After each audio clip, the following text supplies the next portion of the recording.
Olá, você sabe como funcionam as casas-lares? Os lugares onde ficam abrigadas as crianças em situação de vulnerabilidade, que estão em processo também de destituição do poder familiar e de adoção?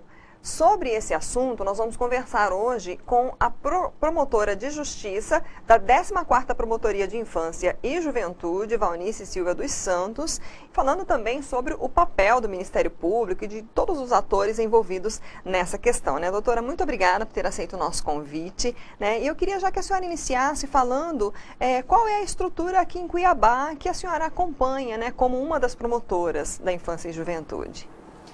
Aqui em Cuiabá nós temos 7 casas-lares. Essas 7 casas-lares, elas são assim, distribuídas de acordo com a faixa etária e de acordo com a situação de cada acolhido, né?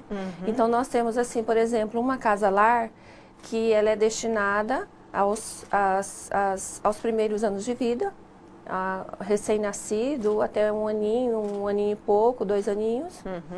Nós temos mais 2 casas-lares que são de crianças até 12 anos, onde são acolhidos tanto meninos como meninas. Nós temos uma outra casa-lar que é destinada ao acolhimento de adolescentes, de 12 até os 18 anos incompletos. Uma outra casa-lar destinada ao acolhimento de adolescentes, dos 12 anos de idade até os 18 anos incompletos. Aí separa-se por sexo os adolescentes? Tem casas de meninos e meninas ou não? Também são Sim, juntos? os adolescentes que são separados. Tem uma casa-lar só para os meninos, uma outra casa-lar só para as meninas. Nós temos uma outra casa-lar que nós temos em torno de 4 a 5 acolhidos que eles têm problemas sérios de saúde. E temos também uma outra casa-lar que são problemas seríssimos de saúde, onde nós temos até crianças em sistema de home care. E qual é a estrutura de atendimento de profissionais? Por exemplo, quem que cuida dessas crianças, né? Tem psicólogos, tem assistentes sociais, fica alguém com elas? Como é que é essa situação dos profissionais que atendem as crianças? Cada casa-lar tem uma coordenadora, em regra tem uma assistente social, uma psicóloga, tem as cuidadoras, e algumas casas-lares têm a mãe social. Então, assim, cada casa-lar, no mínimo, tem a coordenadora, que é responsável pelo funcionamento da casa, pela administração da casa, a assistente social, a psicóloga, que é encarregada de estudar cada caso e encaminhar os relatórios para os processos dos acolhidos lá para a Vara da Infância e Juventude, e as cuidadoras que se revezam durante o dia e a noite para cuidar desses acolhidos, de domingo a domingo, né? Então, tem toda uma equipe devidamente preparada, capacitada para cuidar dessas crianças e adolescentes acolhidos. Nesse caso, psicólogos, por exemplo, tem um para cada casa-lar ou é um que atende várias casas? Como é que é o número assim, de atendimentos? Como que eu posso te explicar? Cada casa-lar, ela é administrada... Tem casa-lar que é administrada por uma ONG, outra casa-lar é administrada por uma associação. Cada casa-lar é administrada por uma entidade. E essa associação, ONG, ela tem uma parceria com a prefeitura para administrar a casa-lar e cuidar desses acolhidos. Então, assim, de acordo com a sua capacidade, com a sua estrutura, que ela conta com o psicólogo e assistente social. Tem uma entidade, uma ONG, aqui em Cuiabá, que ela cuida de 2 casas-lares. Então, a mesma equipe que cuida ela tem uma mesma equipe de assistente e psicólogo que cuida das 2 casas-lares. E o Ministério Público, como é que é a atuação junto a essas crianças, a esses processos? A gente está trazendo esses esclarecimentos justamente para as pessoas compreenderem como funciona, né? Porque, infelizmente, ainda existe a ideia de abrigo das crianças. Aqui havia o lar das crianças, ficavam todas juntas, se eu não me engano eram mais de 100 crianças num único lar. Ainda tem gente que chama de orfanato, que é algo assim que na legislação já não existe mais, né? Uhum. Então, assim, como é que é o papel, qual é o papel do Ministério Público no acompanhamento dessas crianças? Como você bem disse, assim, nós não temos mais orfanatos, o lar, né? Uhum. Agora, assim, o que a lei prevê, o que a lei assegura a toda criança e adolescente, que ela tem direito a ser criada numa família, e o acolhimento tem que ser o mais próximo de uma família, para ela não sentir como era antigamente, jogada num lar, no orfanato, né? Então a ideia é de lhe dar uma casa, uma família, um lugar onde ela se sinta acolhida. Por essa razão que são as casas-lares. Ela tem um limite, inclusive, de crianças por casa? Tem um limite, tem uma capacidade. Né? Então, por isso que foram criadas as casas-lares, de acordo com a faixa etária, de acordo com o sexo, e com a capacidade limitada, para que elas possam ter, assim, os cuidados, o amor, o carinho, a atenção de toda a equipe responsável pela casa, né? E, então, assim, a gente procura respeitar a capacidade de cada casa-lar, mas, às vezes, em razão da demanda, extrapola um pouco a capacidade da casa. Né? A capacidade ideal seria qual? Depende do tamanho de cada casa-lar, né? Depende do tamanho de cada uma. E assim, como que uma criança ou um adolescente vai para a casa-lar? Como que se dá o acolhimento dela? O Ministério Público, diariamente, eu estou lá na promotoria e estou trabalhando, né? Nos finais de semana, sempre tem um promotor de justiça de plantão. Então, como que os casos chegam até mim? O Conselho Tutelar recebe uma denúncia de que uma criança foi violada em seus direitos. Uma criança ou um adolescente foi vítima de abuso sexual, foi vítima de maus tratos, foi vítima de agressão, foi encontrada em situação de abandono, ou está numa situação de negligência dos pais, assim, seríssima. E o Conselho Tutelar vai atuar naquele caso, vai fazer o levantamento preliminar para ver se aquela denúncia procede ou não.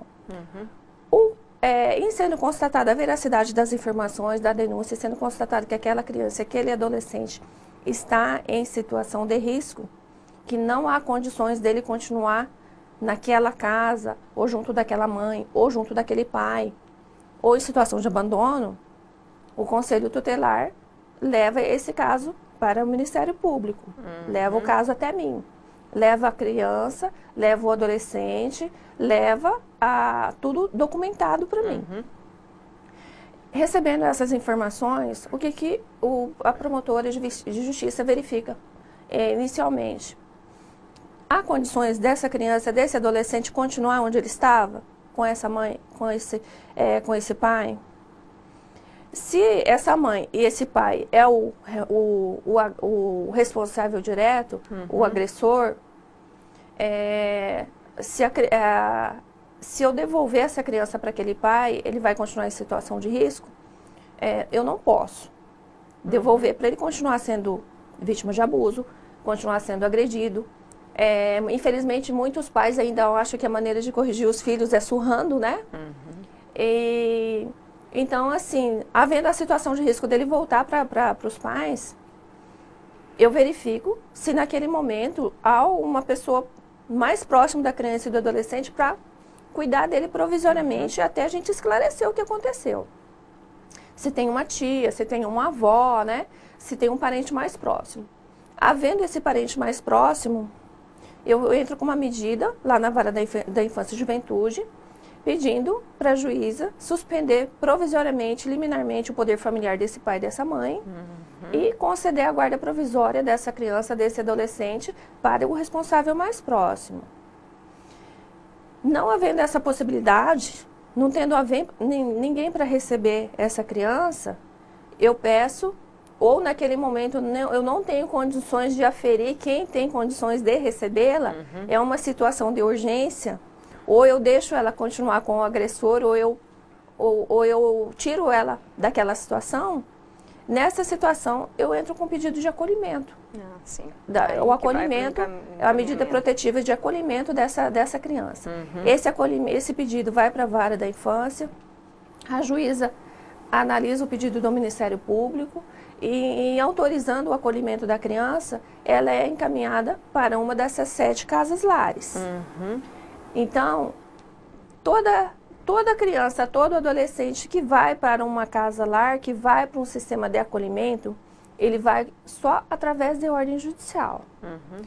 O Conselho Tutelar não acolhe por conta, o Ministério Público não acolhe por conta, é tudo com ordem judicial. E aí as pessoas, para chegarem até essa criança e adolescente, elas também não têm como, eu quero ir lá, quero visitar, quero ver como é que funciona uma casa-lar. Não pode fazer isso, né? Tem que ter também autorização? Tem que ter autorização judicial, porque é uma casa, é como se fosse a minha casa, como se fosse a sua casa. Aqui, a casa-lar é como se fosse uma casa de qualquer um de nós, né? Então, assim, não é uma coisa pública, aberta, que qualquer um pode bater e eu vim ver, visitar, quero ver quais crianças que estão aí. Não é assim. Inclusive, se for pretendente à adoção, se estiver com um processo para entrar numa casa para visitar uma criança, tem que ter autorização. Tem que ter autorização. A partir do momento que uma criança ou um adolescente vai para uma casa-lar, um bebê, uma criança ou um adolescente, não significa que ele já está para adoção, né? Então, o Ministério Público entra com uma ação judicial contra esse pai, contra essa mãe. Dependendo da gravidade do caso, eu entro com uma ação pedindo para destituir esses pais do poder familiar e colocá-la numa família substituta. Então, haverá todo o processo para esse pai e essa mãe perder o poder familiar. E aí sim, só depois que sair a sentença, decretando a perda do poder familiar, é que essa criança e esse adolescente vai ser colocado em família substituta. Aí sim que ele é colocado na lista de adoção. Então, a partir do momento que ele é colocado na lista de adoção, a equipe lá da primeira vara vai de acordo com na lista dos interessados em adoção e consulta conforme o perfil quem tem interesse de visitar aquela criança para ver se tem interesse na adoção. Então, só entra lá na casa-lar para visitar quem tem autorização judicial. Mas, assim, uma outra forma de visitar, de poder ajudar essas crianças e adolescentes que estão nas casas de acolhimento é através do sistema de apadrinhamento. Que é um projeto que o Poder Judiciário possui e faz aqui no Estado, né? O apadrinhamento voluntário, que é coordenado lá pelo SEJA, pelo Cadastro Estadual Judiciário de Adoção. Da mesma forma, a pessoa que tem interesse em ser um padrinho voluntário, ela tem que entrar em contato com o SEJA. O SEJA faz um cadastro dessa pessoa, faz uma entrevista, faz um levantamento, vê se essa pessoa está apta a apadrinhar alguma criança ou um adolescente. E aí sim, depois que ela é avaliada e aprovada, aí sim ela é orientada de que forma que ela pode apadrinhar. Aí ela pode vir a conhecer um acolhido de acordo com o perfil que ela pretende ajudar. E assim ela é autorizada a ir também lá visitar e poder ajudar. E o apadrinhamento voluntário, muitas pessoas acham que você ser madrinha ou padrinho de uma criança é só aquela forma do padrinho afetivo, que você vai lá, visita, leva um agrado, às vezes leva para passear, depois leva de volta lá para o acolhimento. Existem 3 formas de apadrinhamento que as pessoas podem ajudar. Tem o apadrinhamento voluntário, o apadrinhamento prestador de serviços, aquela pessoa que tem uma aptidão e quer prestar um determinado tipo de serviço a um dos acolhidos, ela pode se cadastrar e se candidatar também. Por exemplo, há prestadores padrinhos prestadores de serviço. Aula de reforço, aula de português, aula de redação, né? Os adolescentes acolhidos, eles precisam de aula de reforço de matemática, português, redação, porque eles precisam se preparar para o Enem, né? Então, eles precisam dessa aula de reforço. Uma pessoa pode... Dizer, oferecer uma estrutura mínima para eles se desenvolverem também lá, né? Como adolescentes, como crianças. Sim, elas podem ajudar dessa forma. Uma outra forma é o padrinho provedor. Ele nem precisa ir lá na casa e conhecer, mas se ele quiser, ele pode. O padrinho provedor, ele pode pagar um curso para um adolescente, por exemplo, um curso de informática, algum curso profissionalizante, né? Ele pode conhecer um adolescente, dependendo do que o adolescente deseja, ele proporcionar isso, ajudar ele na profissionalização, porque daqui a pouco ele vai completar 18 anos e a gente não vai poder continuar. Então, a gente tem que capacitá-lo para ele ter condições de arrumar um trabalho e se virar sozinho. E o padrinho afetivo, que é aquele que eu falei que vai... para conviver mesmo. Para conviver, né? Mesmo. E depois isso pode acabar virando uma adoção também, né? Dependendo do vínculo, da afetividade que se criar entre o acolhido e o padrinho. Bom, nós pedimos, inclusive, essa entrevista, né, justamente para a gente levar conhecimento, levar informação acerca de como funciona o sistema hoje, que ainda há muita desinformação, né, e claro, justamente porque houve aí em Cuiabá, né, o caso do desfile da adoção, a adoção na passarela, promovida pela Ampara, que é a Associação de Apoio, né, à Adoção aqui, a Comissão da Infância e Juventude da OAB, com a autorização dos juízes, né, das varas da Infância e Juventude de Cuiabá e Várzea Grande, e aí gerou toda uma polêmica que a senhora acompanhou, todos acompanharam, muitas críticas contundentes, ácidas e às vezes até, você percebia até uma certa agressividade extrema, né? E também houve manifestações favoráveis e contrárias de instituições variadas, né? Como é que foi a senhora atuando em Cuiabá? Como é que foi essa situação junto ao Ministério Público? Houve antes um contato dos organizadores à promotoria, olha, vamos realizar, né, esses eventos, entre eles o desfile. Eu queria que a senhora contasse um pouquinho assim, como é que foi essa questão e qual foi a sua visão em relação a esse fato, doutora? Então, eu recebi um convite da Ampara para ir para assistir ao desfile. Somente no momento que eu recebi esse convite da Ampara, é que eu tomei conhecimento da realização desse desfile. Analisando o convite, no convite informava que a Ampara estava realizando uma semana de atividades e de eventos para divulgar o tema da adoção, porque seria a Semana da Adoção, dia 25 foi o Dia Nacional de Adoção. Ela estaria fazendo várias atividades e uma dessas atividades, desses eventos seria o desfile, a adoção na passarela. Então, eu analisei aquele convite, vi que seriam várias atividades, não era um evento isolado. Eu entrei em contato telefônico com a presidente da Ampara. Ela me tirou algumas dúvidas, eu fiz alguns questionamentos, né? Então, assim, analisando o que estava sendo proposto, eu entendi e continuo entendendo que não haveria e não houve situação de risco para aqueles adolescentes que desfilaram na adoção na passarela. Os adolescentes acolhidos que participaram desse desfile, eles foram consultados se gostariam de participar ou não. Foi feita as coordenadoras das casas informaram os adolescentes que haveria aquele desfile e quem gostaria de participar. Então, somente os que manifestaram a vontade de participar é que desfilaram. Quanto aos demais que participaram, que desfilaram, ou eles já estão na guarda de uma família, e essa família autorizou, ou eles já foram adotados e os seus pais autorizaram eles participar. E eles subiram na passarela para desfilar acompanhados, eles não desfilaram sozinhos.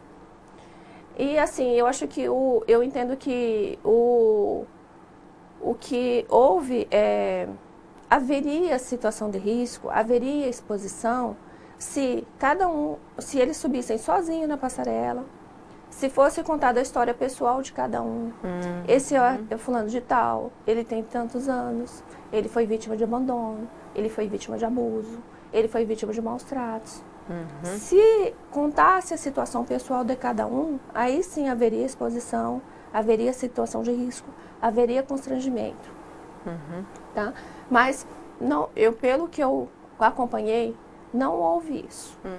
A intenção era divulgar a campanha da adoção, divulgar a causa da adoção, incentivar a adoção tardia, levar ao conhecimento das pessoas que há adolescentes acolhidos em casas lares e que eles precisam de atenção, de carinho, eles também querem uma família.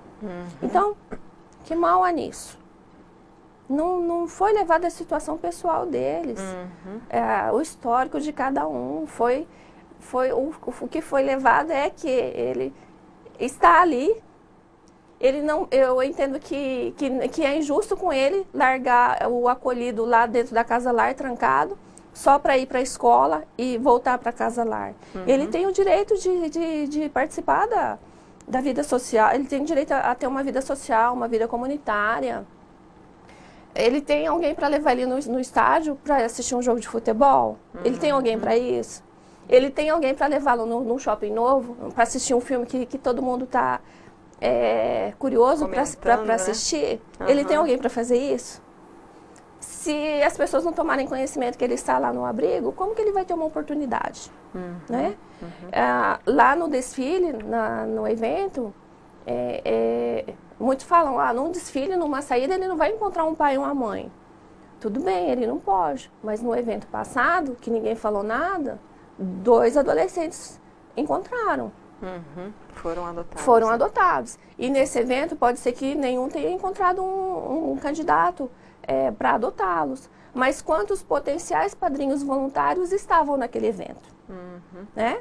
Quantos potenciais padrinhos voluntários? Seja para ser prestador de serviço, seja para ser um padrinho provedor ou um padrinho afetivo. Né? Então, assim, eu acho que a iniciativa foi válida e analisando o caso concreto, eu como titular da 14ª, que teria atribuição em relação a esse caso concreto, eu entendi que não houve exposição, que não houve constrangimento para eles. A senhora acredita que foi mais constrangedor o fato de terem chamado as crianças de mercadoria nas redes sociais e terem gerado tanta polêmica, chamando essas crianças, né, de escravos, isso daí possivelmente vai chegar no ouvido deles? Isso pode ser mais prejudicial, digamos, à imagem deles? Olha, pode ser até pesado o que eu vou falar, né? O fato deles serem comparados a escravos, teve uma rede social que eu vi, pets, né? Assim, se as pessoas estão falando que estão regredindo na história, comparando eles a escravos, essas pessoas vão estar entendendo que elas devam ser tratadas como leprosos, que na época antiga tinham que ficar lá no isolamento, não poderiam se misturar com as pessoas da sociedade, né? Então, assim, eu discordo totalmente. Se todo esse... certamente isso tudo vai chegar no ouvido delas, porque elas estão nas casas. Vão para escolas. Elas vão para a escola, lá na casa elas têm televisão, né? Lá na casa das adolescentes elas têm acesso à internet. Aí sim elas vão se sentir excluídas, vão questionar por que eu não podia ir lá na passarela. Se fosse, diariamente nós vemos crianças e adolescentes desfilando em desfiles de moda, de roupa, de calçado, né? Não tem problema nenhum. Com os pais do lado, né? Com os pais do lado. Agora, pelo fato dela estar num sistema de acolhimento, dela estar numa situação peculiar, dela estar aguardando uma família substituta, ela não pode sair daquele lugar e ir num local público e ser vista. Por que ela não pode ser vista? Por que ela tem que ficar escondida lá no acolhimento? Né? Se ela ficar escondida lá no acolhimento, ninguém vai chegar até ela, ninguém vai conhecê-la. São reflexões importantes e a gente espera que tudo isso gere como positivo um debate que melhore as estruturas, melhore a situação, melhore o judiciário, para que os processos, né, às vezes reclamam, demora muito, se encaminhem de forma mais ágil, né? A gente agradece muito, doutora, por Então, mas assim, em relação aos processos, muitas pessoas falam, mas demora muito, é muito burocrático. Mas nós, Ministério Público e Poder Judiciário, nós temos que respeitar o que está na legislação. Nós temos que respeitar os prazos, nós temos que dar o direito da outra parte responder o processo, daquele pai, daquela mãe responder aquele processo, se defender. Então, assim, não somos nós que estamos amarrando os processos, né? A demanda é grande, são muitos processos, nós temos que seguir o que está na lei.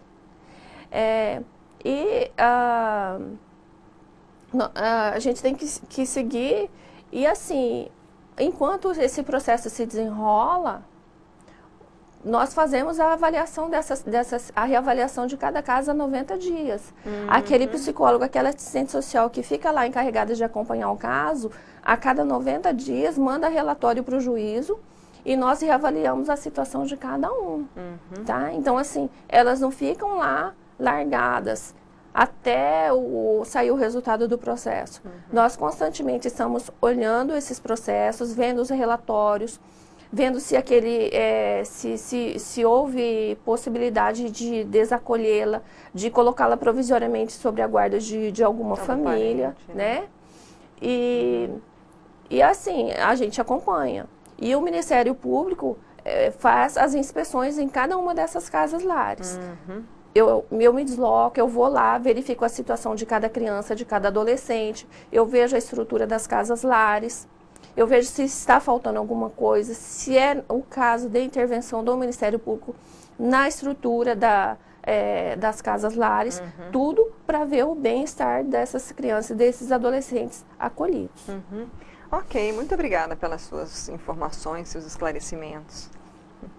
Obrigada, eu que agradeço a oportunidade e eu estou à disposição lá na 14ª Promotoria para os demais esclarecimentos que se fizerem necessários. Ok, obrigada. Nós conversamos com a doutora Valnice Silva dos Santos, promotora de Justiça da 14ª Promotoria de Infância e Juventude aqui de Cuiabá. E essa entrevista fica disponível no nosso canal do YouTube, nos sites RDTV e RD News. Ficou um pouco longa, claro, mas justamente porque trouxe aqui todas as explicações a respeito de como funcionam as casas lares, como funciona a atuação do Ministério Público e o posicionamento dela sobre a questão do desfile, né, adoção na passarela. Se você puder, você pode assistir novamente, você pode curtir e também compartilhar essa entrevista, está lá disponível para você. Obrigada pela audiência, até a próxima.